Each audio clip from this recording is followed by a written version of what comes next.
Bismillahirrahmanirrahim. Assalamualaikum warahmatullahi wabarakatuh. Selamat pagi teman-teman semua. Apa kabar kalian hari ini?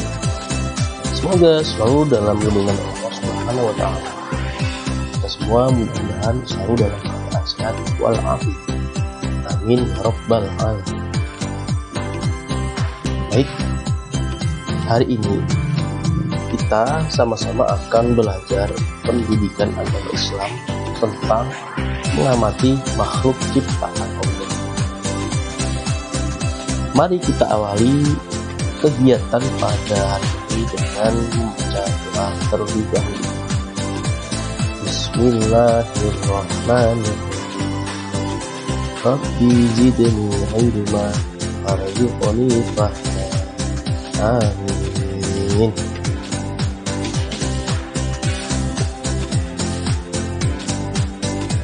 Tujuan pembelajaran hari ini yaitu nanti kita semua diharapkan mampu melakukan pengamatan terhadap makhluk hidup ciptaan Allah yang Maha Pencipta. Mari kita sama-sama murojaah surah Al-Ikhlas. Silakan dibaca dari ayat 1 sampai ayat 4 dan terjemahnya juga. Bismillahirrahmanirrahim. Qul huwallahu ahad. Allahus samad. Lam yalid wa lam yulad wa lam yakul lahu kufuwan ahad. Katakanlah Muhammad, dialah Allah yang Maha Esa. Allah tempat peminta segala sesuatu. Allah tidak beranak dan tidak pula diperanakan, dan tidak ada sesuatu yang setara dengan Shadaqallahul Azim. Baik, kita review sebentar ya nak. Dari kisah surah Al-Ikhlas ini kita tahu bahwa Allah adalah Maha Esa, yaitu satu, tidak ada duanya. Kemudian kita juga tahu bahwa Allah adalah tempat untuk meminta segala sesuatu. Jadi doa kita semua kita lakukan kepada Allah dengan ikhlas. Insya Allah Allah akan mengabulkan doa-doanya kita. Kemudian Allah tidak beranak dan tidak pula diperanakan. Kemudian Allah adalah zat atau Tuhan yang Maha Agung. Tidak ada sesuatu yang setara dengan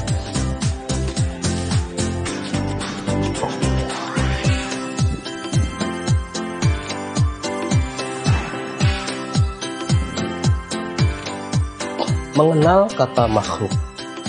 Baik, kata makhluk itu berawal dari bahasa Arab yang berarti ciptaan. Mengenali makhluk ciptaan Allah Rabbul Alamin merupakan suatu hal yang penting karena dapat meningkatkan rasa iman dan takwa kita pada Sang Maha Pencipta. Makhluk merupakan kata dalam bahasa Arab yang artinya ciptaan. Jadi makhluk Allah adalah ciptaan Allah, dan selain Allah adalah makhluk. Secara umum, makhluk Allah terbagi menjadi dua bagian besar, yaitu makhluk yang bernyawa dan makhluk yang tidak bernyawa. Dan kita semua, kita adalah manusia, merupakan salah satu makhluk Allah yang bernyawa.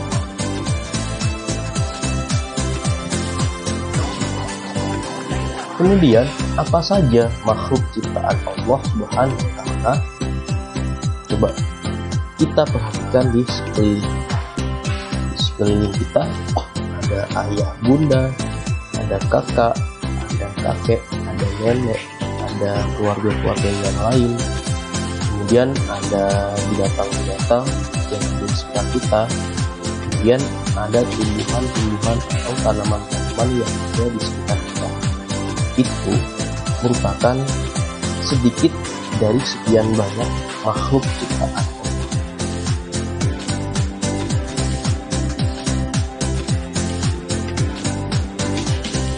Inilah macam-macam makhluk ciptaan.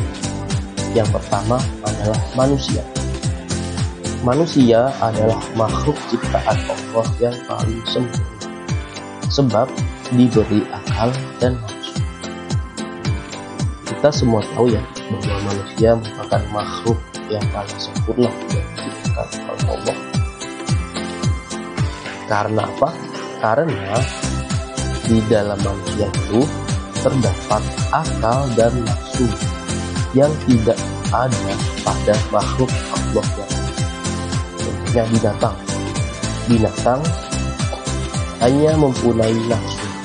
Binatang tidak mempunyai akal. Kemudian makhluk Allah yang lain,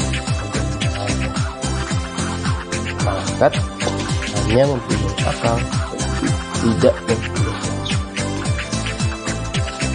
Kemudian makhluk Allah yang kedua, binatang. Binatang sendiri terdiri atas berbagai macam. Contohnya binatang yang ada di darat, binatang yang ada di laut, dan sebagainya. Binatang yang ada di darat contohnya adalah sapi, kambing, kuda, macan, singa, dan lain sebagainya. Kemudian binatang yang ada di laut contohnya adalah lumba-lumba, hiu, paus, gurita, cumi, dan masih banyak binatang lain. Selanjutnya makhluk ciptaan Allah adalah tumbuhan. Tumbuhan sendiri terdiri dari banyak sekali macam.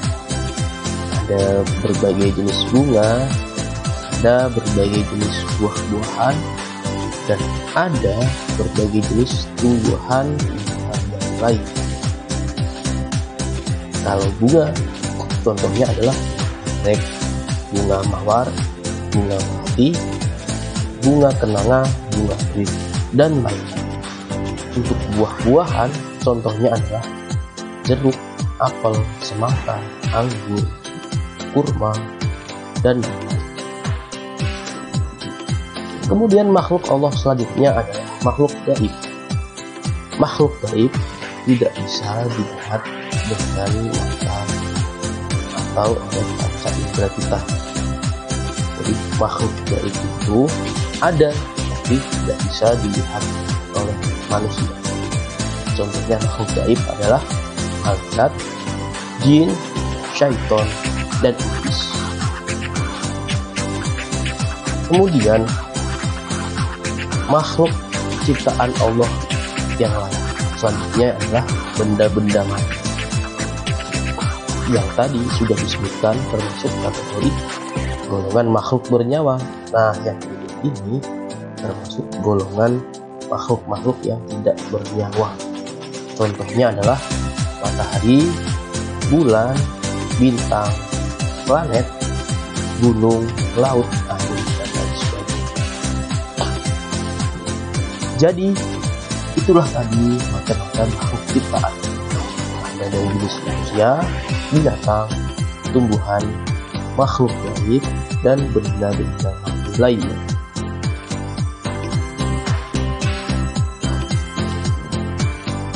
Berdasarkan firman Allah di kisah surah Al-Mulk ayat 15, bunyinya demikian: Walladzi ja'ala lakumul arda dhalullan famshu fi manakibiha wa kulu min rizqihi wa ilaihi nusyur. Artinya, Dialah yang menjadikan bumi itu mudah, maka berjalanlah di segala penjurinya dan makanlah sebagian dari rezeki, dan hanya kepadanya lah kami kembali setelah dibagikan. Surah Al-Mulk ayat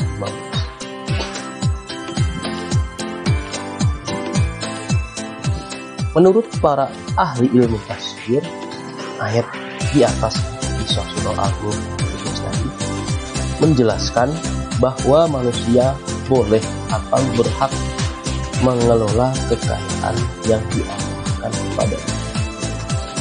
Allah sangat memberi kemudahan bagi siapa saja yang hendak mengelolanya. Maka bumi ini diciptakan dimanfaatkan manusia dengan dua cara.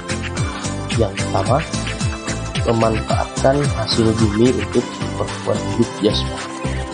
Misalnya, mengolah hasil bumi menjadi bahan makanan untuk melangsungkan hidup dan kehidupan manusia. Yang kedua, menjadikan alam sebagai wahana untuk melahirkan berbagai teori dan konsep yang terkait dengan ilmu Quran. Jadi intinya, Allah memberikan semua yang ada di bumi ini untuk dikelola oleh manusia. Maka dari itu, kita sebagai khalifah di bumi harus bijaksana. Kita diharapkan dapat selalu menjaga kelestarian alam agar apa yang ada di alam itu bisa kita manfaatkan demi kelangsungan hidup umat manusia. Selain itu, apa saja yang ada di bumi ini dapat kita jadikan sebagai wahana atau alat untuk melahirkan berbagai teori dan konsep terkait ilmu pengetahuan. Jadi, kita dapat belajar dari apa saja yang Allah ciptakan yang ada di bumi ini. Kita dapat belajar dari binatang, kita dapat belajar dari tumbuhan, bahkan kita dapat belajar dari berbagai macam benda-benda mati, contohnya air, batu, tanah, udara, dan lain sebagainya.